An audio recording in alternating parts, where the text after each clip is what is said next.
Today I shall read If I Ran the Zoo by Dr. Seuss.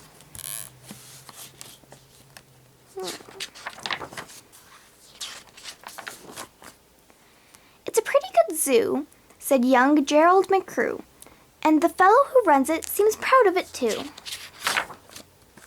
But if I ran the zoo, said young Gerald McCrew, I'd make a few changes. That's just what I'd do. The lions and tigers and that kind of stuff they have up here now are not quite good enough. You see things like these in just any old zoo. They're awfully old-fashioned. I want something new.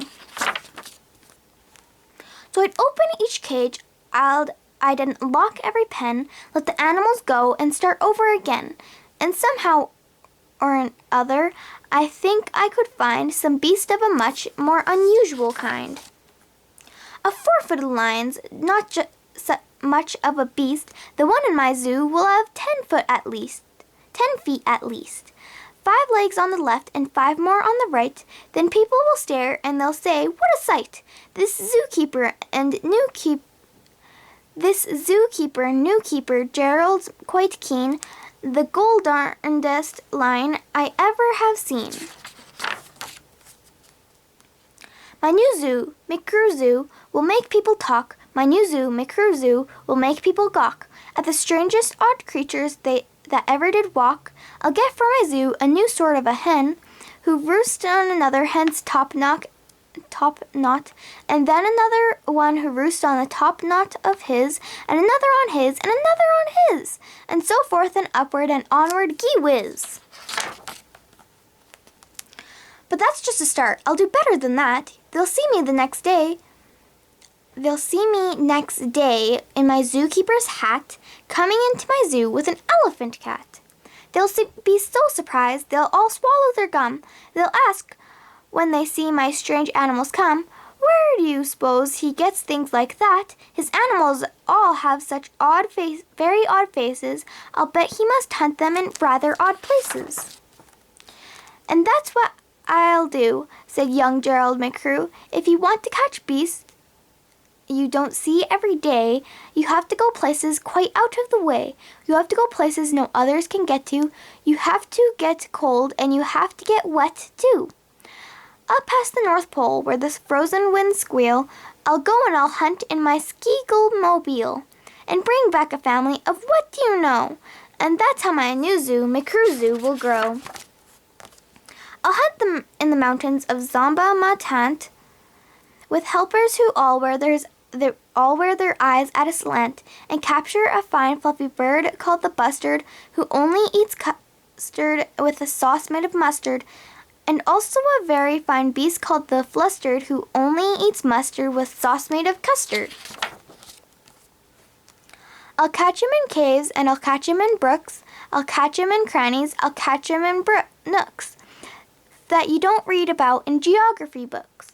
I'll catch him in countries that no one can spell, like the country of Mata Fa Pata Fa Pel. In a country like that, if a hunter is clever, you'll hunt up some beasts that you never saw ever.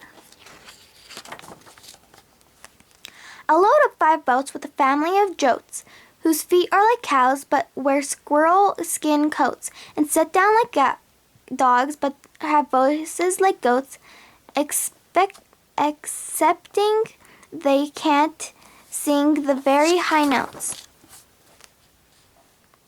And then I'll go down to the wilds of Nantucket and capture a family of lunks in a bucket. Then people will say, "Now I like that boy heaps. His new zoo, McCrew Zoo, is growing by leaps. He captures them wild, he captures them meek, he captures them slim, and he captures them sleek. What do you suppose he will capture next week? I'll capture one tiny, I'll capture one cute. I'll capture a deer that no hunter would shoot. A deer that's so nice he could sleep in your bed if it weren't for those horns that he has on his head."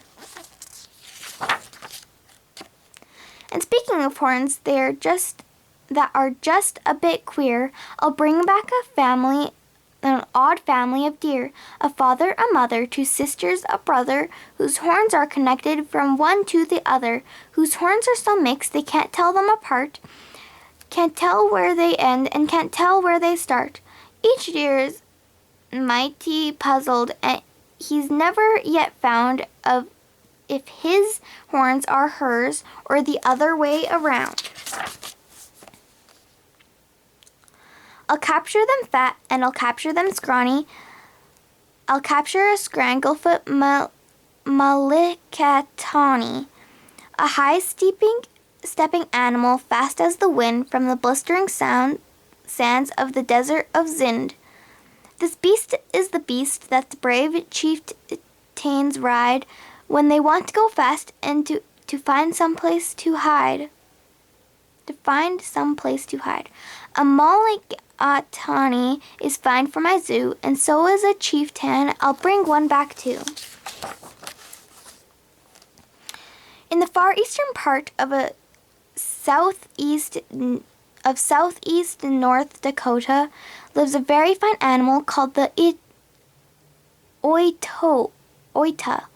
But I'll capture one who is even much finer in the northern eastern west part of South Carolina. When people see him, they will say, "Now by thunder, this new zoo, McCrew Zoo, is really a wonder." Most beasts are quite friendly, but still, in some lands, some beasts are too dangerous to catch with bare hands. For those that are ugly and vicious and mean, I'll build a bad animal catching machine.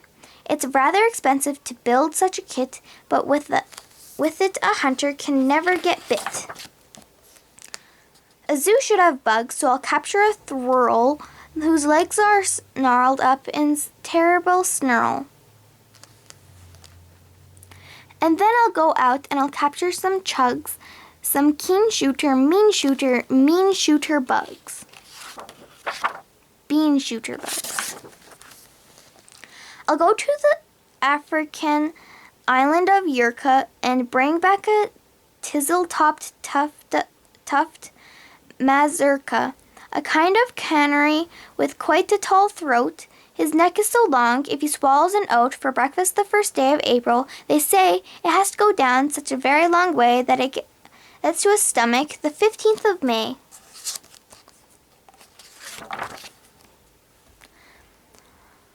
I'll beg a big bug who is very surprising, a feller who has a propeller for rising and zooming around making cross-country hops from Texas to Boston with only 2 stops. Now that sort of thing for a bug is just tops. And when I've caught him, the next thing you know, I'll go and I'll capture a wild tic-tac-toe with X's that win and with zeros that lose. He'll look mighty good in this zoo of McCrews. I'll bring back a gusset, a churkin, a gasket, and also a gooch from the wilds of Nantusket, and 8 Persian princes will carry the basket, but what their names are, I don't know, so don't ask it. In a cave in the Khartoum lives a beast called the Natch that no other hunter has been able to catch. He's hidden for years in his cave with a pout, and no one's been able to make him come out, but I'll coax him out with a wonderful meal that's cooked by my cooks in the cooker-mobile. They'll fix up a dish that is just to his taste, 3 chicken croquettes made of library paste, then sprinkled with peanut shucks, pickled and spiced, then baked at 600 degrees and then iced. It's mighty hard cooking to cook up such feasts, but that's how the new zoo, McCrew Zoo, gets beasts. I'll go to the faraway mountains of Topsk, near the river of Nopsk, and I'll bring back an Opsk, a sort of kind of a thing, a Bobsk, who only eats rhubarb and corn on the Kopsk. Then people will flock at the zoo in a Mopsk. McCrew, they will say, does a wonderful Jopsk. He hunts with such vim and he hunts with such vigor. His new zoo, McCrew Zoo, gets bigger and bigger. And speaking of birds, there's the Russian Palusky, whose head ski is red ski and belly is blue ski. I'll get one of them in my Zookie McCrewski. Then the whole town will gasp, "Why, this boy never sleeps. No keeper before ever kept what he keeps. There's no telling what the young fellow will do." And then, just to show them, I'll tale to cut true and bring back an it cutch, a preep, and a prue, a nurgle, a nerd, and a seersucker too.